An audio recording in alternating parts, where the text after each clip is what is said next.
नमस्कार, current news में आपका स्वागत है। मैं हूं अमृत उपाध्याय। सबसे पहले पिछले एक सप्ताह की हेडलाइंस पर डालते हैं नजर।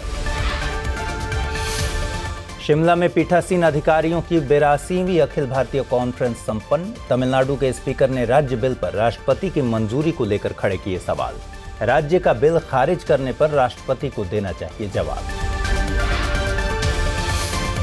कंबोडिया की अध्यक्षता में 13वां एशिया यूरोप शिखर सम्मेलन खत्म। उपराष्ट्रपति वेंकैया नायडू की अगुवाई में भारत ने की शिरकत। इस बार 25वीं वर्षगांठ मना रहा है असेम। तेल की बढ़ती कीमतों के मद्देनजर भारत सरकार का बड़ा फैसला। देश के रणनीतिक तेल भंडारों का इस्तेमाल करेगी सरकार। अमेरिका सहित दूसरे बड़े देशों ने भी की कवायद। तकनीकी खराबी के चलते जेम्स वेब स्पेस टेलीस्कोप की लॉन्चिंग में देरी। ब्रह्मांड से जुड़े और ज्यादा तथ्य जुटाने में मदद करेगा यह टेलीस्कोप। साल 1990 के हबल टेलीस्कोप की जगह लेगा नया मिशन।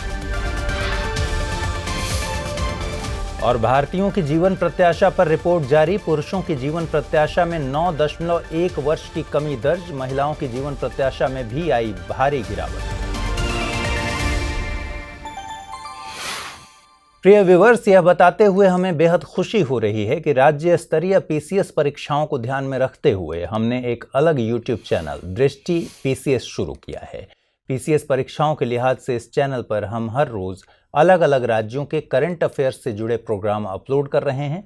इन प्रोग्राम से जुड़े ताज़ा अपडेट्स के लिए हमारे पीसीएस चैनल को सब्सक्राइब करना न भूलें।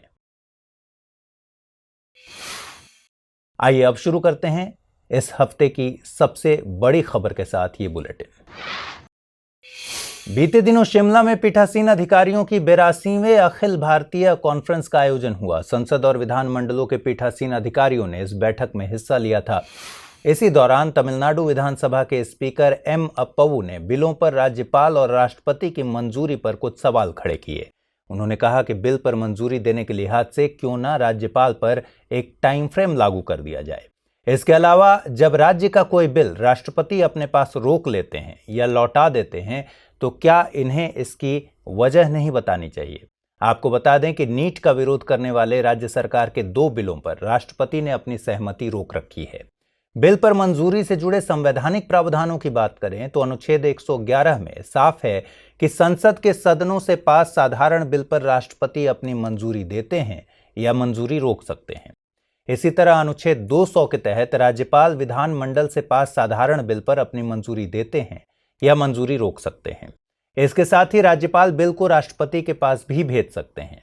इस स्थिति में भी राष्ट्रपति के पास पहले जैसी शक्तियां रहती हैं। अनुच्छेद 111 ये भी कहता है कि राष्ट्रपति जल्द से जल्द बिल को अपनी मंजूरी देंगे या उसे संसद के पास पुनर्विचार के लिए भेज सकते हैं। हालांकि अगर संसद उस बिल को फिर से राष्ट्रपति के पास भेजती है तो वह उस पर अनुमति देने के लिए बाध्य हैं।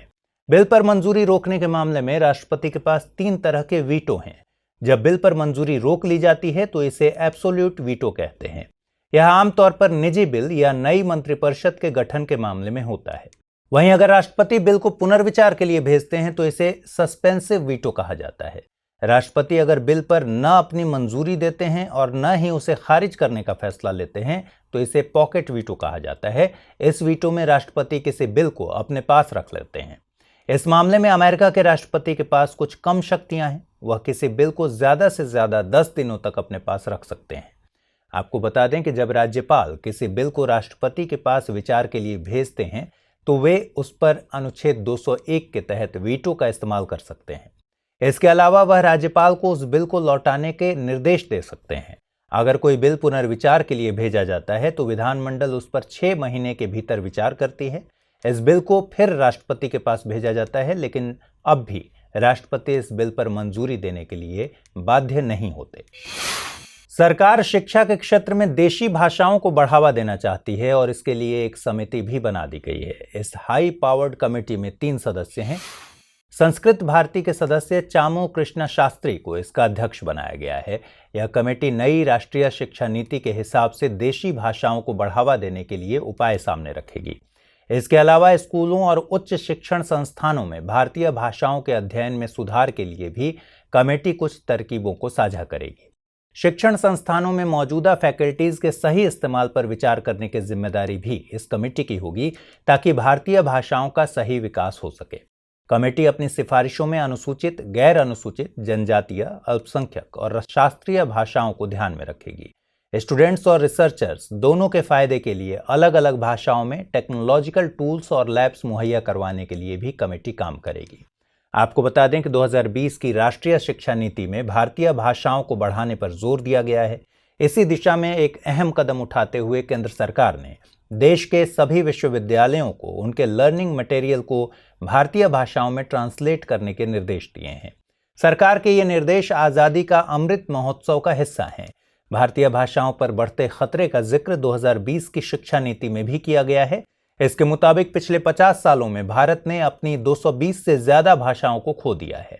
इसके अलावा यूनेस्को ने भी भारत की 197 भाषाओं को खतरे में बताया है। जिस लिस्ट में भारत की भाषाएं हैं उसे UNESCO interactive atlas of the world's languages in danger कहते हैं। इसमें भारत की मुख्य भाषाएं हैं अटोंग, आदि, अका, असुर, बेल्लारी, बाल्टी, चांग, चोकरी, हो, हमार, इडू, इरुला, कोट, कुई, कुली, तुलु, तोतो, वांगशो, स्पीति, सोरा आदि। दुनिया की जिन भाषाओं पर खतरा मंडरा रहा है उन्हें यूनेस्को ने 5 कैटेगरीज में रखा है। यूनेस्को के language vitality and endangerment framework के मुताबिक ऐसी भाषा जिसे ज़्यादातर बच्चे बोलते हैं लेकिन वह एक खास दायरे में सीमित है, उसे वल्नरेबल माना गया। ऐसी भाषा जिसे बच्चे अपने घरों में बतौर मातृभाषा नहीं सीखते, यूनेस्को उन्हें डेफिनेटली इंडेंजर्ड मानता है। एक भाषा जो केवल ग्रैंड पेरेंट्स ही बोलते हैं और वे इसे बच्चों या किसी और के साथ बोलने में इस्तेमाल नहीं करते, वह सीवियरली इंडेंजर्ड की कैटेगरी में रहेगी। क्रिटिकली इंडेंजर्ड में वो भाषा है जिसको बोलने वाला सबसे युवा व्यक्ति ही ग्रैंड पेरेंट हो। वहीं यूनेस्को उस भाषा को लुप्त मानता है जिसे बोलने वाला एक भी व्यक्ति अब मौजूद नहीं है। भारत के लिहाज से यूनेस्को 5 भाषाओं अहोम, एंड्रो, रंकस, सेंगमई और तोलचा को लुप्त मानता है। इलाहाबाद हाई कोर्ट ने केंद्र सरकार से कहा है कि वह समान नागरिक संहिता को लागू करने की दिशा में कदम उठाए। कोर्ट का मानना है कि समान नागरिक संहिता आज के समय के हिसाब से जरूरी है और केंद्र को इसके लिए काम शुरू कर देना चाहिए। इसके लिए कोर्ट ने केंद्र को एक कमेटी या कमीशन के गठन की सलाह दी है। गौरतलब है कि इससे पहले शाहबानो और सरला मुदगल के मामले में सुप्रीम कोर्ट ने भी एक समान कानून बनाने की बात कही थी। आपको बता दें कि देश के सभी नागरिकों के लिए समान नागरिक संहिता का जिक्र संविधान के अनुच्छेद 44 में किया गया है। इस अनुच्छेद के मुताबिक राज्य कोशिश करेगा कि वह पूरे भारत और उसके सभी नागरिकों के लिए समान नागरिक संहिता बनाए। हालांकि सरकार इस तरह का कोई कानून बनाने के लिए बाध्य नहीं है क्योंकि यह व्यवस्था राज्य के नीति निदेशक तत्वों के दायरे में आती है। समान नागरिक संहिता के नाम से ही समझ आता है कि यह कॉन्सेप्ट सभी नागरिकों के लिए कोड यानी कानून बनाने की बात करता है। यह कोड सभी धर्म के लोगों पर शादी, संपत्ति, तलाक और एडॉप्शन सभी मामलों में एक जैसी व्यवस्था देगा। फिलहाल भारत में अलग अलग धर्मों में शादी संबंध आदि के लिए अलग अलग कानून हैं। मसलन हिंदू मैरिज एक्ट और मुस्लिम पर्सनल लॉ शरीयत एप्लीकेशन एक्ट 1937। लेकिन गोवा में पर्सनल लॉ के मामले में समान नागरिक संहिता का पालन किया गया है। इस राज्य में 3 तलाक का कोई प्रावधान नहीं है। साथ ही गोवा में पंजीकृत कोई शादीशुदा मुस्लिम पुरुष एक से ज्यादा शादियां नहीं कर सकता। समान नागरिक संहिता के लिए ब्रिटिश सरकार ने 1835 में एक रिपोर्ट जारी की थी। इस रिपोर्ट में अपराध, साक्ष्य और अनुबंध आदि के लिए पूरे भारत के लिए एक कानून बनाने की बात कही गई थी। हालांकि रिपोर्ट में इसके उलट अलग अलग धर्मों के पर्सनल लॉ को समान नागरिक संहिता से बाहर रखने की सिफारिश थी। बीते 25 से 26 नवंबर के बीच 13वें एशिया यूरोप समिट का आयोजन हुआ। वर्चुअली आयोजित हुए इस बार के सम्मेलन की मेजबानी कंबोडिया ने की। अपने गठन की 25वीं वर्षगांठ मना रहे इस सम्मेलन में भारत की अगुवाई उपराष्ट्रपति श्री वेंकैया नायडू ने की। इस बार के समिट में सदस्य देशों ने स्ट्रेंथनिंग मल्टीलैटरिज्म फॉर शेयर्ड ग्रोथ के मुख्य विषय पर बातचीत की। इसके साथ ही कोविड के बाद सोशियो इकोनॉमिक रिकवरी और क्षेत्रीय मुद्दों पर भी बैठक के दौरान बातचीत हुई। एशिया यूरोप मीटिंग यानी असेम एक बड़ा मंच है जिसमें 53 भागीदार हिस्सा लेते हैं। इनमें 51 देश जबकि 2 समूह आसियान और यूरोपियन यूनियन शामिल हैं। असेम में सदस्य देश कनेक्टिविटी, व्यापार और निवेश, क्लाइमेट चेंज, काउंटर टेररिज्म जैसे मुद्दों पर बात करते हैं। आधिकारिक डेटा के मुताबिक असेम के देशों की जीडीपी दुनिया की जीडीपी की 65% है, जबकि यहां दुनिया की 60% आबादी रहती है। असेम जैसी ही ईयू एशिया समिट मीटिंग का विचार फ्रांस और सिंगापुर ने मिलकर 1994 में सामने रखा था। इसी तर्ज पर 1996 में बैंकॉक में असेम की पहली बैठक हुई थी। 2008 में संपन्न हुई 7वीं बैठक में भारत ने इसके शिखर सम्मेलन में पहली बार हिस्सा लिया था। हर 2 साल में आयोजित होने वाले इस शिखर सम्मेलन की मेजबानी भारत ने अभी तक नहीं की है। हालांकि 2013 में इसके विदेश मंत्रियों की बैठक का आयोजन जरूर नई दिल्ली में हुआ था। गठन के समय इस ग्रुप में यूरोपियन यूनियन के 15 देश, 7 आसियान देश और चीन, जापान, कोरिया और यूरोपियन कमीशन शामिल थे। वर्तमान में ऑस्ट्रेलिया, बांग्लादेश, चीन, रूस, भारत, पाकिस्तान, जापान और दक्षिण कोरिया जैसे देश असेम का हिस्सा हैं। कुलभूषण जाधव केस फिर से चर्चा में है। दरअसल पिछले दिनों पाकिस्तान की संसद के दोनों सदनों यानी सीनेट और नेशनल असेंबली ने संयुक्त बैठक में एक बिल पास किया है। इस बिल के मुताबिक कुलभूषण जाधव उनको दोषी करार देने के फैसले के खिलाफ आईसीजे यानी इंटरनेशनल कोर्ट ऑफ जस्टिस में अपील कर सकते हैं। गौरतलब है कि पूर्व नौसैन्य अधिकारी कुलभूषण पर पाकिस्तान में जासूसी और आतंक फैलाने के आरोप लगे थे और उन्हें 2017 में फांसी की सजा सुनाई गई थी। बाद में भारत सरकार ने इस फैसले के खिलाफ इंटरनेशनल कोर्ट ऑफ जस्टिस में अपील दायर की थी। आपको बता दें कि 2019 में आईसीजे ने पाकिस्तान को आदेश दिया था कि वह कुलभूषण को फैसले के खिलाफ जाने की सुविधा दे। इस आदेश के बाद कुलभूषण को पाकिस्तान के ही एक वकील की मदद दी गई थी। हालांकि इस मामले में भारत ने लगातार भारतीय वकील को इजाजत देने की मांग रखी है। एक बात और कि भारत ने आईसीजे में जाधव तक काउंसुलर एक्सेस न देने के मामले में भी अपील की है। गौरतलब है कि पाकिस्तान ने एक समय भारत को जाधव तक काउंसुलर एक्सेस देने से इनकार कर दिया था। काउंसुलर एक्सेस से मतलब है कि भारत के किसी प्रतिनिधि को जाधव से मिलने और बातचीत करने की इजाजत दी जाए। अमूमन ऐसे मामले में होस्ट कंट्री में दूसरे देश के मौजूद राजदूत को ही कौंसल माना जाता है। हालांकि इस मामले में पाकिस्तान ने जाधव के घर वालों को बाद में उनसे मिलने की मंजूरी दे दी थी। काउंसुलर एक्सेस के अधिकार की बात Vienna convention on consular relations में कही गई है। इस कन्वेंशन के मुताबिक जब होस्ट कंट्री में किसी विदेशी को गिरफ्तार किया जाता है तो इस बात की जानकारी होस्ट कंट्री में मौजूद संबंधित देश के दूतावास को देनी होती है। वियना कन्वेंशन को United Nations conference on consular relations ने 1963 में अडॉप्ट किया था। भारत ने साल 1977 में इस कन्वेंशन को रेटिफाई किया। लगभग 4 साल बाद भारत और अमेरिका के बीच ट्रेड पॉलिसी फोरम की बैठक हुई है। भारत की तरफ से केंद्रीय मंत्री पीयूष गोयल और अमेरिका की तरफ से व्यापार प्रतिनिधि कैथेरीन टाई ने फोरम में हिस्सा लिया। बैठक के दौरान दोनों देशों ने आपसी आर्थिक संबंधों को और मजबूत करने की बात कही है।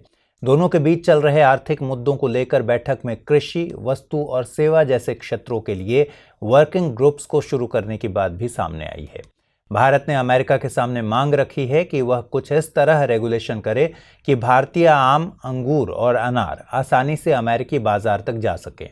दूसरी तरफ अमेरिका ने ऐसी ही मांग चेरी, पोर्क प्रोडक्ट्स और अल्फाल्फा सूखी घास के लिए भी रखी है। इन सभी के अलावा दोनों देशों ने लगभग 1 दशक से अटके पड़े सोशल सिक्योरिटी टोटलाइजेशन एग्रीमेंट पर बातचीत को और आगे बढ़ाने पर रजामंदी जाहिर की। इस एग्रीमेंट पर अगर दोनों देशों के बीच सहमति बनती है तो इससे दोनों देशों के वर्कर्स, खासकर भारतीय आईटी वर्कर्स को काफी फायदा होगा। इन वर्कर्स को फिलहाल सामाजिक सुरक्षा के लिहाज से एक बड़ा योगदान देना होता है। एग्रीमेंट के बाद वर्कर्स न केवल अपनी बचत कर सकेंगे बल्कि उसे अपने घर भी पहुंचा सकेंगे। फोरम में भारत ने जीएसपी यानी जनरलाइज्ड सिस्टम ऑफ प्रेफरेंसेस को फिर से शुरू करने की मांग की है। गौरतलब है कि साल 2019 में ट्रंप शासन ने जीएसपी के तहत भारत के प्रेफरेंशियल ट्रेड स्टेटस को रद्द कर दिया था। इस फैसले के बाद भारत को भारी नुकसान हुआ क्योंकि अभी तक इस व्यवस्था के तहत भारत को ही सबसे ज्यादा फायदा होता रहा है। साल 2018 में अमेरिका में लगभग $6.3 बिलियन का भारतीय निर्यात जीएसपी के दायरे में था। आपको बता दें, जीएसपी एक ऐसी व्यवस्था है जिसमें विकासशील देशों के कुछ चुनिंदा उत्पादों को बाजार में बिना शुल्क के पहुंच दी जाती है। जीएसपी की व्यवस्था अंकटाड के तहत 1971 में की गई थी। वर्तमान में 15 ऐसे देश हैं जो विकासशील देशों को जीएसपी की सुविधा देते हैं। इनमें European union, Australia, Canada, America, UK, Kazakhstan आदि शामिल हैं। पेट्रोल और डीजल के बढ़ते दामों के मद्देनजर भारत सरकार ने एक बड़ा फैसला लिया है। कीमतों में कुछ राहत मिले, इसके लिए सरकार अपने स्ट्रैटेजिक रिजर्व से कुछ मात्रा में कच्चा तेल रिलीज करेगी। आपको बता दें, भारत में ऐसा पहली बार होने जा रहा है। सरकार ने फिलहाल इन रिजर्व से 5 मिलियन बैरल कच्चे तेल को रिलीज करने का मन बनाया है, लेकिन जरूरत पड़ने पर इसकी मात्रा आगे और बढ़ाई जा सकती है। तेल की बढ़ती कीमतों का यह आलम भारत में ही नहीं बल्कि अंतर्राष्ट्रीय जगत में है। इसे कम करने के लिहाज से ही पिछले दिनों अमेरिका ने भारत सहित यूके, जापान और चीन से भी अपने स्ट्रैटेजिक रिजर्व्स के इस्तेमाल करने की अपील की थी। इस योजना के तहत अमेरिका भी अपने रणनीतिक भंडार का 50 मिलियन बैरल तेल इस्तेमाल करने जा रहा है। भारत सरकार आने वाले दिनों में जो कच्चा तेल रिलीज करेगी उसे Mangalore refinery and petrochemicals limited और हिंदुस्तान पेट्रोलियम कॉरपोरेशन लिमिटेड को बेचा जाएगा। इसकी वजह है कि ये दोनों ही यूनिट्स देश के स्ट्रैटेजिक रिजर्व से पाइपलाइन के जरिए जुड़ी हुई हैं। गौरतलब है कि किसी तरह की आपातकालीन स्थिति से निपटने के लिए भारत ने भी 3 केंद्रों पर स्ट्रैटेजिक पेट्रोलियम रिजर्व्स की व्यवस्था कर रखी है। ये 3 केंद्र आंध्र प्रदेश के विशाखापत्तनम और कर्नाटक के पादूर और मैंगलोर में है। इन सभी की कुल भंडारण क्षमता 5.33 मिलियन मीट्रिक टन यानी 38 मिलियन बैरल है। कुछ महीनों पहले सरकार ने भंडारण क्षमता को और बढ़ाने की योजना सामने रखी थी। इसके तहत 4 MMT क्षमता के साथ एक केंद्र ओडिशा के चंडीखोल जबकि दूसरा केंद्र 2.5 MMT क्षमता के साथ पादुर में खोला जाएगा। इन दोनों ही केंद्रों के काम करने के साथ ही भारत की स्ट्रैटेजिक पेट्रोलियम रिजर्व क्षमता लगभग 22 दिनों की हो जाएगी, जो अभी लगभग 10 दिनों की है। यहाँ ये बताना जरूरी हो जाता है कि अंतर्राष्ट्रीय ऊर्जा एजेंसी के सदस्यों के लिए एक शर्त यह है कि वे अपने स्ट्रैटेजिक रिजर्व में कम से कम 90 दिनों का स्टॉक रखेंगे।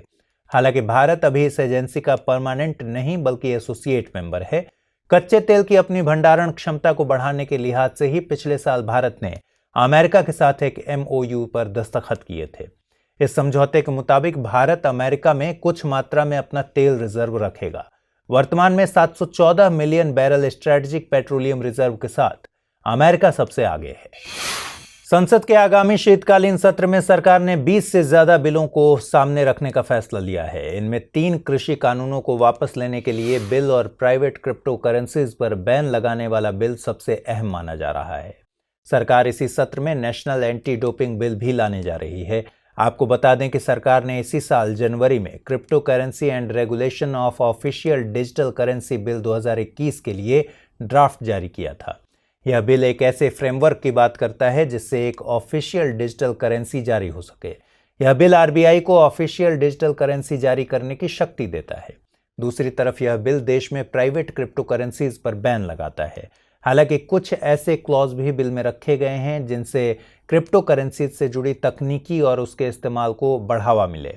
निजी क्रिप्टो करेंसीज पर बैन को लेकर तमाम क्रिप्टो प्लेटफॉर्म्स ने आपत्ति जताई है।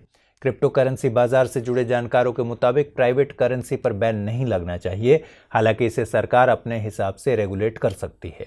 फिलहाल देश में क्रिप्टो करेंसीज पर अभी कोई आधिकारिक डेटा मौजूद नहीं है, लेकिन माना जाता है कि इस उद्योग से आज के समय में 15 मिलियन इन्वेस्टर्स जुड़े हैं।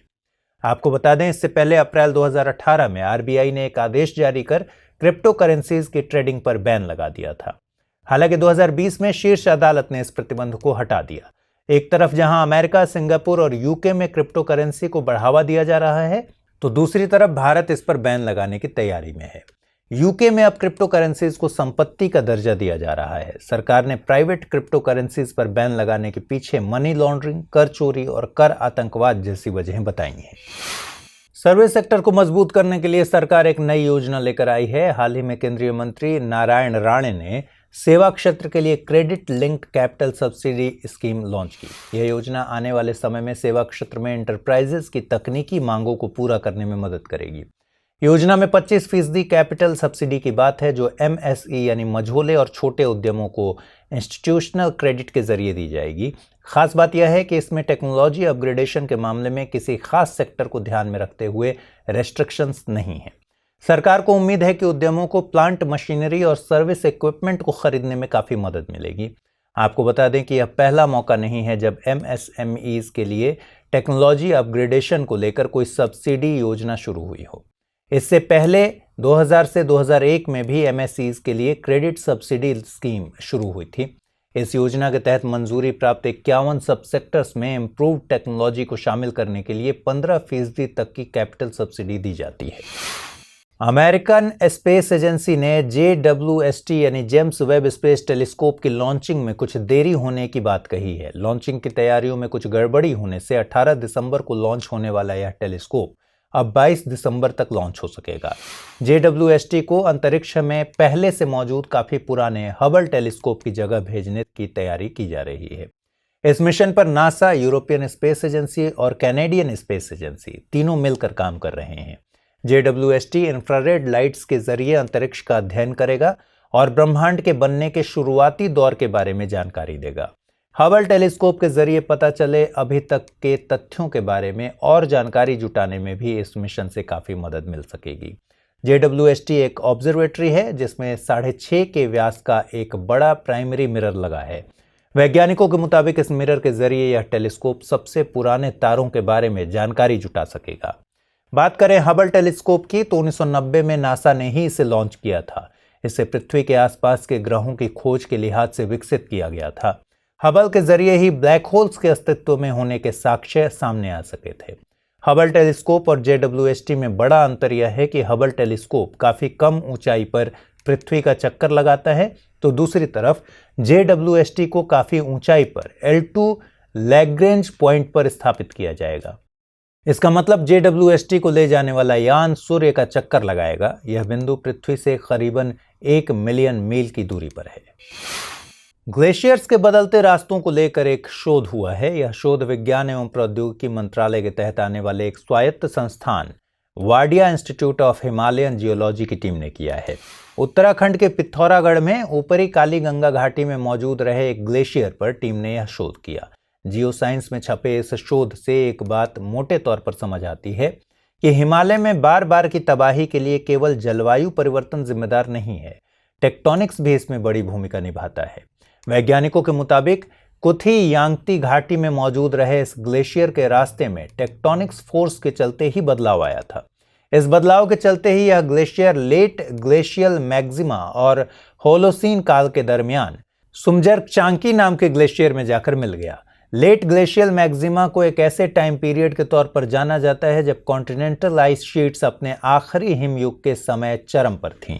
टीम ने जिस ग्लेशियर पर शोध किया है उसके कैचमेंट में आए बदलावों में जलवायु परिवर्तन और टेक्टोनिक्स दोनों की बात सामने आई है।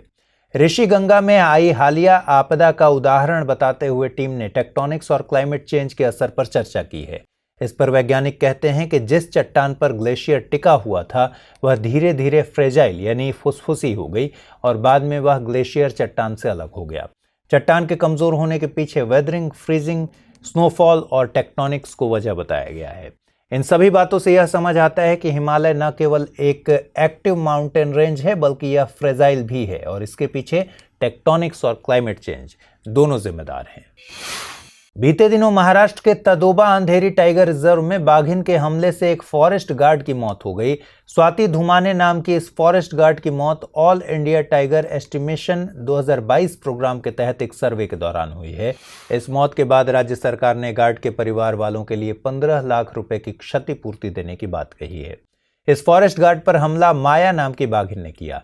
वरिष्ठ अधिकारियों के मुताबिक यह तीसरी मर्तबा है जब माया ने किसी इंसान पर हमला किया हो। ऐसे में कहीं न कहीं यह जीव मानव जीवन के लिए संकट बन जाता है। आइए समझते हैं ऐसे मामलों में रूल्स क्या कहते हैं। वन्य जीव संरक्षण अधिनियम 1972 वन्य जीवों को संरक्षण देने के लिहाज से अनुसूची 1 से 5 का प्रावधान करता है। अनुसूची 1 से 4 तक में शामिल जीवों का शिकार करना एक अपराध है। हालांकि कुछ खास स्थितियों में चीफ वाइल्ड लाइफ वार्डन इनके शिकार की इजाजत दे सकता है। इस एक्ट के मुताबिक अनुसूची 1 में शामिल वन्य जीव मसलन बाघ, हाथी, शेर अगर मानव जीवन के लिए खतरा हो जाते हैं तो चीफ वाइल्ड लाइफ वार्डन इनके शिकार की परमिशन दे सकता है। यह इजाजत तब भी दी जा सकती है जब ये जीव इस तरह अपंग या बीमार हो जाएं कि रिकवर न कर सके। लेकिन यह भी ध्यान रहे कि इन जीवों को तभी मारा जा सकता है जब इन्हें पकड़ा ना जा सके। इधर अनुसूची 2, 3 और 4 में शामिल जानवरों के शिकार का आदेश देने के लिए दायरा कुछ बड़ा है। इसके लिए कानून में मानव संपत्ति और खड़ी फसल पर खतरे को भी रखा गया है। आपको बता दें, इसी तरह के खतरे के चलते कुछ दिनों पहले तमिलनाडु सरकार ने T23 नाम के बाघ को मारने के आदेश जारी किए थे। तदोबा अंधेरी टाइगर रिजर्व महाराष्ट्र के पूर्वी हिस्से में है। इसमें तदोबा एक नेशनल पार्क है, जबकि अंधेरी एक वाइल्ड लाइफ सेंचुरी है। यहां पास से ही अंधेरी नदी बहती है। जीवन की प्रत्याशा को लेकर हाल ही में कुछ आंकड़े जारी हुए हैं। देश के 17 क्षेत्रीय एनजीओज के साथ मिलकर अजीम प्रेमजी यूनिवर्सिटी ने इस पर एक रिपोर्ट जारी की है। रिपोर्ट का नाम है health care equity in urban India. इस रिपोर्ट में देश के शहरों में मौजूद स्वास्थ्य संबंधी खतरों और असमानताओं का जिक्र मिलता है। इसके अलावा अगले दशक में स्वास्थ्य सेवाओं की मौजूदगी, पहुंच और लागत पर भी रिपोर्ट में चर्चा की गई है। रिपोर्ट की माने तो शहरों में पुरुषों की जीवन प्रत्याशा में 9.1 वर्ष, जबकि महिलाओं की जीवन प्रत्याशा में 6.2 वर्ष की कमी हुई है। जीवन प्रत्याशा को एक ऐसे औसत आंकड़े के तौर पर देखा जाता है जितने वर्ष एक इंसान जी सकता है। जीवन प्रत्याशा को सही तौर पर जन्म से मापा जाता है। सरकारी आंकड़ों के मुताबिक भारत में जीवन प्रत्याशा 2013 से 17 के दौरान 69 रही। पुरुषों के लिए यह आंकड़ा 67.8, जबकि महिलाओं के लिए 70.4 है। राज्यों में सबसे ज्यादा लाइफ एक्सपेक्टेंसी केरल की है। शहरीकरण पर भी रिपोर्ट में कुछ आंकड़े जारी हुए हैं। इस डेटा के मुताबिक भारत की 1/3 आबादी अब शहरों में रहती है। इनमें से 30% शहरी आबादी को इस रिपोर्ट में गरीब बताया गया है। शहरीकरण के बढ़ते ग्राफ पर नजर डालें तो 1960 में यह 18% था, जो 2001 में बढ़कर 28.53% और 2019 में 34% हो गया। आवासन एवं शहरी मामलों के मंत्रालय के मुताबिक सभी राज्यों और यूटीज में दिल्ली सबसे ज्यादा 97.5% शहरीकृत है। यहाँ के 97.25% जनसंख्या शहरी इलाकों में रहती है। राज्यों में गोवा सबसे ज्यादा अर्बनाइज्ड है, जिसकी 62.2% आबादी शहरी इलाकों में रहती है। पूर्वोत्तर के राज्यों में मिजोरम सबसे आगे है, जिसके 51.5% लोग शहरों में रहते हैं। इधर हिमाचल प्रदेश 10% शहरीकरण के साथ राज्यों में सबसे नीचे है। इसके बाद बिहार, फिर असम और ओडिशा जैसे राज्यों का नाम आता है। लेकिन इन आंकड़ों को अगर जनसंख्या के नजरिए से देखें तो महाराष्ट्र के सबसे ज्यादा 50.8 मिलियन लोग शहरों में रहते हैं। आइए अब जल्दी से नजर डालते हैं बुलेटिन पर आधारित 5 सवालों पर। आज के सेशन के 5 प्रश्न इस प्रकार हैं। पहला प्रश्न है, निम्नलिखित में से कौन से तत्व भारतीय राज्य व्यवस्था में एकात्मकता की तरफ संकेत करते हैं? 1. अखिल भारतीय सेवाओं के अधिकारियों को सेवा से हटाने की केंद्र सरकार की शक्ति। 2. राज्य विधानमंडल से पारित विधेयक को राज्यपाल द्वारा राष्ट्रपति की मंजूरी के लिए सुरक्षित रखना। 3. स्वतंत्र न्यायपालिका। 4. कुछ विषयों में राज्यसभा को लोकसभा की अपेक्षा विशेष शक्तियां। निम्नलिखित कूट का उपयोग कर सही उत्तर दीजिए। केवल 1, 2 और 3, केवल 1 और 2, केवल 1, 3 और 4 या फिर केवल 2, 3 और 4। अगला प्रश्न है, भारत में ऐसे कई मामले आते हैं जब अलग अलग धर्मों को मानने वाले पुरुष और महिलाएं विवाह करना चाहते हैं, लेकिन विवाह और संपत्ति संबंधी अलग अलग व्यवस्था के कारण उन्हें सामाजिक विरोध का सामना करना पड़ता है। इसके अलावा कई बार उन्हें कानूनी संरक्षण भी नहीं मिल पाता। आप बताइए कि निम्न में से कौन सा अनुच्छेद राज्य को ऐसी व्यवस्थाओं को एकीकृत करने के लिए विधि बनाने का निर्देश देता है ताकि इन मामलों में न्याय सुनिश्चित हो सके? अनुच्छेद 14, अनुच्छेद 21, अनुच्छेद 44 या फिर अनुच्छेद 50। अगला प्रश्न है, भारत निम्नलिखित में किन समूहों का स्थायी सदस्य है? 1. Asia Europe meeting summit. 2. East Asia summit. 3. अंतर्राष्ट्रीय ऊर्जा एजेंसी। निम्नलिखित कूट का उपयोग कर सही उत्तर दीजिए। केवल 1 और 2, केवल 2 और 3, केवल 1 और 3 या फिर उपर्युक्त सभी। अगला प्रश्न है, प्रायः खबरों में रहने वाला शब्द जनरलाइज्ड सिस्टम ऑफ प्रेफरेंसेस का संबंध निम्नलिखित में किससे है? भारत और अमेरिका के बीच राजनीतिक संबंध, विकासशील देशों के कुछ उत्पादों के लिए शुल्क मुक्त बाजार पहुंच व्यवस्था, विकासशील देशों में विकसित देशों से उत्पादित टीकों को वरीयता या फिर संयुक्त राष्ट्र में सदस्य देशों के नेताओं का प्रोटोकॉल। अंतिम प्रश्न है, निम्नलिखित युग्मों में से कौन सा यहाँ से सही सुमेलित है या फिर है? संरक्षित क्षेत्र और भौगोलिक अवस्थिति। तदोबा अंधेरी बाघ रिजर्व पश्चिमी घाट। 2. गुमटी वन्यजीव अभयारण्य पूर्वोत्तर भारत। 3. गुरु घासीदास राष्ट्रीय पार्क, मालवा का पठार। निम्नलिखित कोड का उपयोग कर सही उत्तर दीजिए। केवल 1 और 2, केवल 2, केवल 1 और 3 या फिर उपर्युक्त सभी। तो फिलहाल इस बुलेटिन में इतना ही। खबरों को विस्तार से पढ़ने के लिए विजिट कीजिए www.drishti.com पर। साथ ही दृष्टि आज के हिंदी अंग्रेजी यूट्यूब चैनल और दृष्टि PCS यूट्यूब चैनल को लाइक, शेयर और सब्सक्राइब करना ना भूलें। लेकिन चलते चलते डालते हैं कुछ छोटी मगर जरूरी खबरों पर नजर।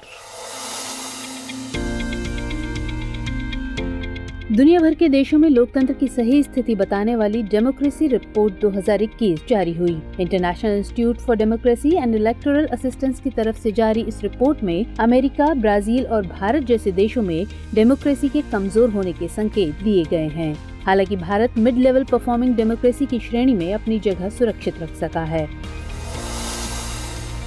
WHO ने साल 2021 के लिए वैश्विक पोषण रिपोर्ट जारी की। रिपोर्ट के मुताबिक भारत में एनीमिया और वेस्टिंग से जूझ रहे बच्चों के मामलों में कोई सुधार नहीं हुआ है। वर्तमान में देश में 15 से 49 साल की आधी से ज्यादा भारतीय महिलाएं एनीमिया की शिकार हैं।